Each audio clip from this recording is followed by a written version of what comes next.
Testing. We're going to go through replacing tubeless tires. The system is tubeless. One is not. I believe the rear is not. So we're going to have to make sure that it has tape on it. Seal up the hole so when we put our sealant in, we're not going to be leaking at the base of our nipples here. So, be going through this real time. Cap off, little metal ring off. Go ahead and let the air out. Tubes now, you can get them with removable valve cores. This guy's kind of slow, so I got the majority of the air out. I'm going to go ahead and remove the core just to speed things up. Boom. Don't lose your core. Still a good tube. You can use the tube as a spare. Breaking this free, sometimes it's a pain. It just depends on the tire and wheel combo. So just kind of peel back. This one's actually peeled right nicely. So just basically took the tire bead away from the rim and just do that all the way around. If this was a pain in the butt, and you will run into those where they're just stuck, you have maybe a really nice tubeless wheel. It's really wide, so it's got a tall shoulder on both sides. It's going to be a pain to rip this bead away and break that bead. It'll just want to stay there. You'll rip the skin away from your nails first before this guy gets free. So if that's the case, get yourself a couple of flat wood blocks or something similar. I'll do this on the ground, but I'll just show you on the table. You basically want to put it as close to the rim as possible. You don't want to get the rim, especially if you're carbon. You want to be very careful. So you're going at the edge of your rim. You're going to sandwich it, one on one side and then one on the other. Just make sure you can see what you're doing on the other side. You can step on this. You can try it up there on the table, but a lot of times I'll put this on the floor, put my foot here, sandwich that wheel, and then grab the rim itself and then just lift upward, kind of like that, and then you will rip that bead off. Just get that little couple inches started and then you're good to go, and then you can just continue to push it out and away. Be sure to do both sides. You're going to do this for even if you're replacing a tube. Get that tire as loose as possible on the rim, so you're doing both sides, and then you can go ahead and use your tire lever. Boom. I like to use Pedros. Pedros are just thick, very stout, tend to last, and they're pretty strong. So if this is a pretty loose tire, I'm just going to do one tire lever. Got it hooked. I'm going to push through, grab it on the other side, pull. That's going to tear bead away on this side. If you get stuck again, if you can't pull it, make sure you're through the spokes. Do the same thing, pull from the other side, boom, until you are free. If it's real tough, you're going to use 3 tire levers at the same time. Put it in, let it hang, skip a spoke, put it in, let it hang, 3rd spoke, and then you're going to do all 3, push it down at the same time. Choose one to do that pull through like I just showed you. So we got one side open, that's all you need there. And then I will pull the tube out first.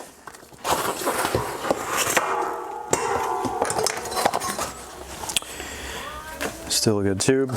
And then we're going to rip this tire off. So if it's a loose fitting, we can just kind of lift up, pull over. If you're stuck, you can use a tire lever, put it in on the other side to peel that off. Tires and wheels, they're pretty tough. You're not going to hurt the tube. You're not going to hurt the tire. You will hurt your skin, so don't feel bad about hurting anything. And most of these rims, they're pretty tough. Even the carbons, you can put some tire lever pressure there. Unless you have a deep dish that's very soft, if you can see it flex with your fingers, then it's probably very fragile. Don't do that. Don't put pressure on it with the tire lever. So now we're free. This one has DT Swiss tape on it already. Just inspect it, make sure it's the correct width. Nothing's peeling up. Everything looks good. If you do have a section that's questionable, it's kind of coming up, it's not sticking. If it's real bad, you can cut the section, peel it off, or if it's not too bad, we'll leave it in place and then just go over it with some extra tape, but make sure you overlap it at least 3 or 4 inches on both sides. Wipe it down with some isopropyl alcohol, make sure everything looks clean. That way you can adhere to everything, and then go ahead and place it. If you got a truing stand, go ahead and throw it in the truing stand. It's going to hold it for you, and then you can go ahead and rotate it, peel your tape, apply it, pull it nice and tight so you get a good adhesion. But let's grab our tire. If you're doing this for a buddy or you're in a shop, make sure you're putting the correct tire on. They are directional, a lot of these. This is a Minion DHF. So if he has two of the same, then no problem. You can go either way, front or rear. And it is a Minion DHR2 and a Minion DHF. Okay, so maybe we put back on. If you didn't get that information, we're going to look at what we had on here. It could look the same. This is a Minion DHR2 for the rear. So we're going to go with the other one. Yeah, Minion DHR2 at 29 diameter, 2.4 for your width, and WT. There's so many little sub models, 3C, Terra, EXO, TR. So if you're not sure what they all mean, Google it. This is good for loose, over hard, medium, loose, and a little bit of wet. So got a zip tie, snap that, and then we'll get this tag off of here.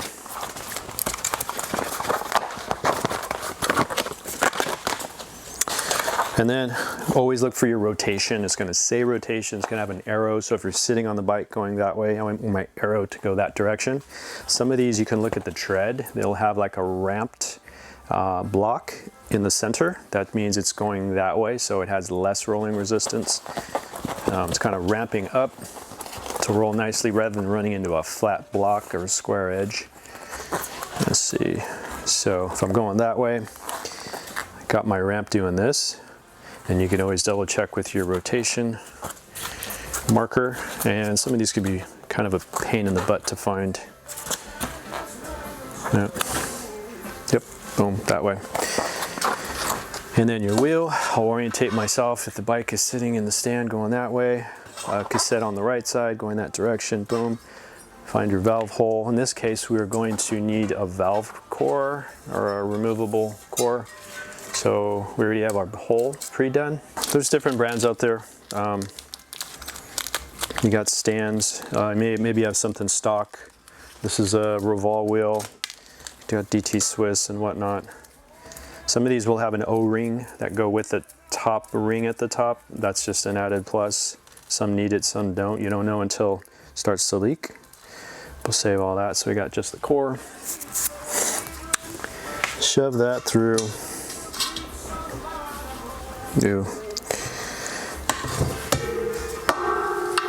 And then give this a really hard push downward to help it seat. And then we got O-ring, and then we got ring. This is something you're going to do very tight with your fingers. If you noticed, some of these you can't put a tool on it, so probably not recommended, but sometimes you do have to go back with some pliers, give it a little cinch up with some pliers, tight as you can, and you'll know once you air it up and see if it leaks or not. But, okay. Orientation, right side, direction, going forward. And this is just, you can pick a logo. We got a ton of logos on this side. We got a yellow one over here, it says Maxxis. You can pick something, find the center, line it up with your valve hole. One, it could be style points. Two, it can maybe help you if you're trying to find that air valve really quick. You're spinning the tire. Just look for your logo and you'll find your valve. And this tire is definitely ornery, just getting from being unfolded.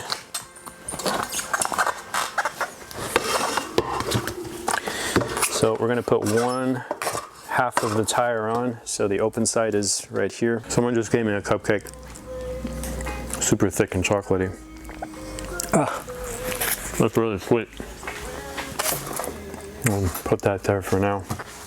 So again, we're just putting one bead on. You may have to hold one side so the other side doesn't come off. And here, this could be tough as well. It can start to get very tight. So it's getting tight. We got a section that still needs to get on. This is where you want the bead of the tire on this side here. You want it to sit in the middle of the rim. So if there's a shoulder on the edge, we need to get off that so the tire will loosen up. So maybe you hold one side of the tire so that doesn't come up, but start lifting up this way. Get the bead towards the middle, and then we'll see if that buys us anything. And then just rip this whole thing back. Oh boy. Yeah, that's still tight. Okay, so I'm gonna do that little step one more time. And just make sure your tire didn't come off the other side. That will definitely tighten everything up.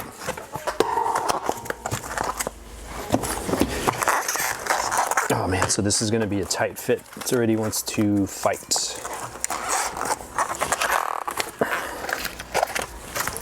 So there's not much more I can do other than maybe pop on the other side of my valve, see if that buys me anything.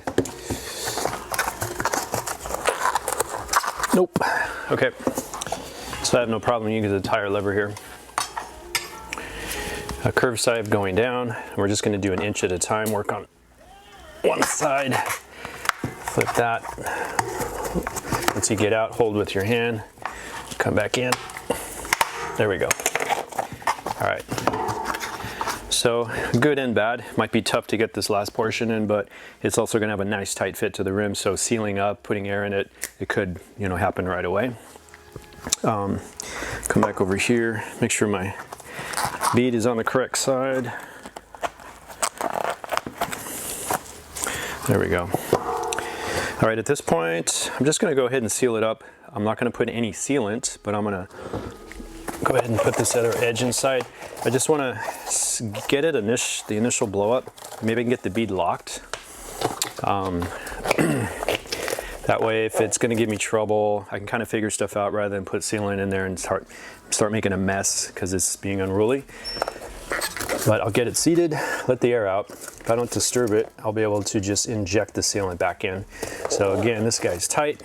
I'm gonna do the same thing. I'm gonna pull down and then up, get that bead towards the middle. And I'm holding over here.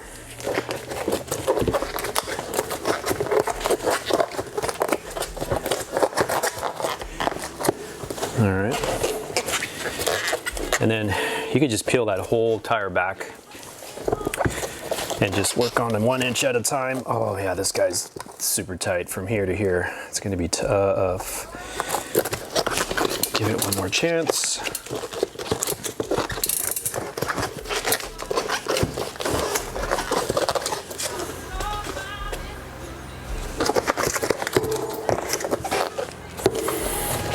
All right, last chance for me here. Oh yeah, okay. It's given. Just depends on hand strength and technique, but okay, that did it. So I just had to repeat that a couple times. Bead sitting on the correct side. I don't see the valve, that's good. No valve showing on this side. So we're just gonna go ahead and air this guy up. So I'm gonna take this core out. Have this sitting close to you. And you'd have your sealant ready to go, your syringe. I'm gonna go ahead and put some air. I'm gonna kick on this air compressor. Okay, so I got my air compressor going there. That's full. It goes to 120, so I always make sure it's totally topped off. This right here is a Lezyne. It's a digital pressure overdrive. So it has the tank here. You can fill the tank. Hit this little foot lever here, boom, it'll release everything, go right into your tire. This has been working pretty good. For that purpose, it's been great. As a regular pump, it's just okay. I'm not crazy about how you need to thread this onto every valve. You got to flip it around if it's Presta or Schrader. If you have a loose core, as you're unscrewing this, it's going to take your core with you, so always make your cores tight. And then it won't screw onto, actually when you take your core out, it may not even screw to your valve stem because they're not actual threads, it's just ridges. So this actually fails in that department. And airing up regular stuff, there's like no pressure for the longest time. You don't know what reading it's giving you, and it finally catches it up to itself and it gives you a proper reading with the digital. So, and then I cannot hook this at the bottom. There's a hook here for it.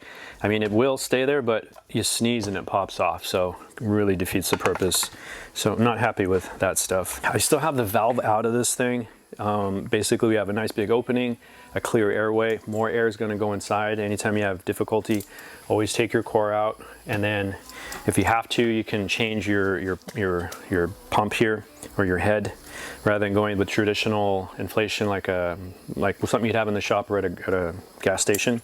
This will shoot massive amounts of air. It's like you wanted to blow out your floor.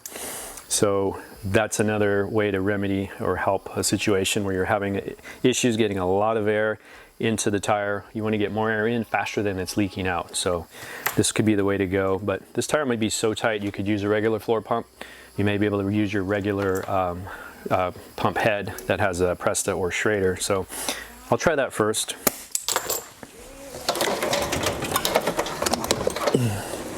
So this guy here, if you need something for the home or shop, the Park Tool, the INF2, works awesome. Super happy with this. No improvements that I can say. Their tools do come out and there's always something I would change, but this one's been pretty spot on, super durable. All right, so I'm going to try not to smash the tire down with pressure. I'm going to do Presta and see what happens. Boom, and it's blowing up. So I want to hear maybe a little pop. I can release. I want to get this to at least 40 psi. And does it? Oh, it's coming. So the tire is slowly locking in there, but we definitely got a leak. Oh my God. So that was leaking out pretty consistently. I thought it was just the bead this side or the outside. You can still hear that. This has a freaking puncture right there. And that's at least 1/4 of an inch or more. And I don't know if this sealant. So this is what the customer brought me. So that's a fail right there. So that guy right there, if I squeeze it, you're gonna see that opening. That's pretty bad. Shit. And you guys saw me take it. That was a brand new package. I'm not sure where it came from. All right, we're gonna try this again. This is the front wheel. Got the front tire on there. Everything went pretty smooth, about the same way. Core is out. Gonna go ahead and put some air in there. Like I said, get it up to at least 35-40 psi to ensure the bead is locked on. Nice. Little pop, pop, release, boom. We're at just under 30. And right there's about 40. So as soon as I take this off, we will lose air, and that's okay. The bead usually stays in the lock position if we don't disturb it. Go ahead and put our sealant in. It's going to be loud. Kind of leave it as is in place. Give this a good shake. Try and suck it out quickly. I don't know how quickly this settles, but I got about 4 ounces left in this guy. Ooh. Kind of missed. All right, I think we got about 1 ounce and some bubbles. So try to work kind of neat. Flip this over, it's going to drip. Move your bottle or put your cap on so you don't knock it over on accident. Because this thing has no pincher, I'm going to put my valve sideways or closer to 12 o'clock. That way nothing leaks out as you're screwing this in. And then this one locked on pretty quickly. Some do not. I'll just go ahead and shoot that in there. And then I'll leave it there, pull this out. Kind of do it in a controlled manner so you don't pop it in your face. So whatever's in there, in the straw portion, will just leak right out. And I'm just going to pour the rest of it in there.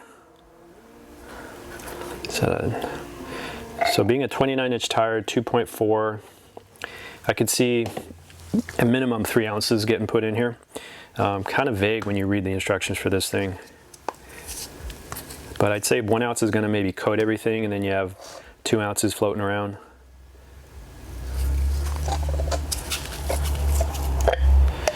And then it's going to dissipate over time. That's just naturally happens. So you may have to check this. It just depends on your location. Is it hot? Is it being stored in a hot garage? Is it sitting for months, drying up, or being used and rotated?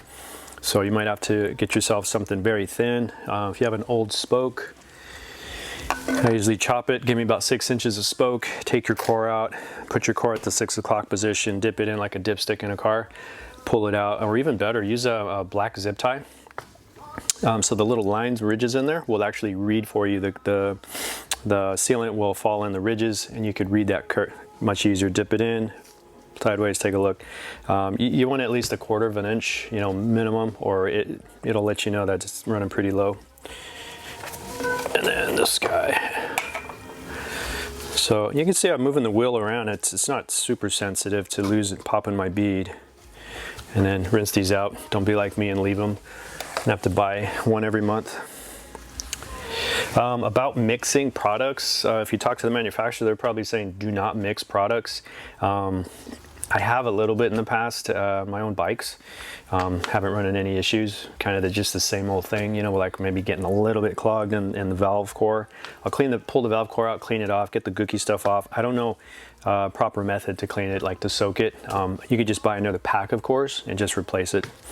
Or you can try the new Santa Cruz Fillmores. I do have them on 2 of my bikes. So far, so good. It's been about 6 months. They're not getting clogged up so far. You can usually tell when you go to put air. Air's either going in very slow, or if you have to release air, air's going out very slow again. So time will tell. So I feel pretty comfortable putting the core back in here. And of course it got misplaced. And when in doubt, like I said, just replace the core. And the way you can tell that your valve system has a removable core is the core has these 2 flat shaved edges. You'll see threads, and then flat on one side, 180 on the other side, flat on the other. And that's what your tool will look like too. It'll be round with 2 flat edges, and it's gonna catch each other perfectly. And just get that nice and tight. Tight as your fingers can do. Just make sure that your core is not spinning with your tool. You want the actual valve itself to stay stationary, and then your core is being driven into your valve. If you're spinning at the base, just tighten up that ring, give it a light cinch with some pliers maybe, try not to scratch the base of your rim. But you always want that core nice and tight. So if you're out on the trail and you got some of these CO2 cartridges have to thread on, or they grab very tight, when you go to pull it off, it may take your core with you, and then you're screwed. So regular pump, take it back up to 40, and then we'll drop down. About 40 there. I don't hear any noises. I don't see any liquid come out. Go ahead and tighten this up. If you have any immediate leaks, noises, grab that wheel. Since you have liquid floating around in there, if I got a leak somewhere on this side, I see stuff spitting out, I'm gonna rotate that fluid over to that side. Especially if it's at the bead itself, because now we have to keep that liquid sideways. You don't want to do that, otherwise it's going to sit at the bottom and not hit your sides. You can also do this, where you're just kind of giving it shakes, kind of a tilt. Then you can hear it, that fluid slap around, rotate, boom. So it's going to jump up, hit both sides, top and bottom, boom, and just rotate all the way around. And then you can go take it for a little spin through your neighborhood just to get that fluid mobilized. And then if you walk out the next morning and the tire's a little low or flat, don't worry too much, just get your air back in there. See if you can locate where those leaks are. Do the same thing, give it a slap around, and take it for a spin, an easy, careful spin. If you need to, you can spray it with some soapy water, look for bubbles. If you have a big enough bucket, stick it in there, look for your bubbles. Keep a high pressure in there, because if it's a really small leak, it has more tendency to show itself under high pressure. And then as soon as it drops down, say you got 45 PSI, leak, and all of a sudden it just disappears and kind of stabilizes. Well, that pressure got lost, so it's no longer really going to be pushing out and be as evident as it was with the higher pressure. So that's what a slow leak is. But I think we're good.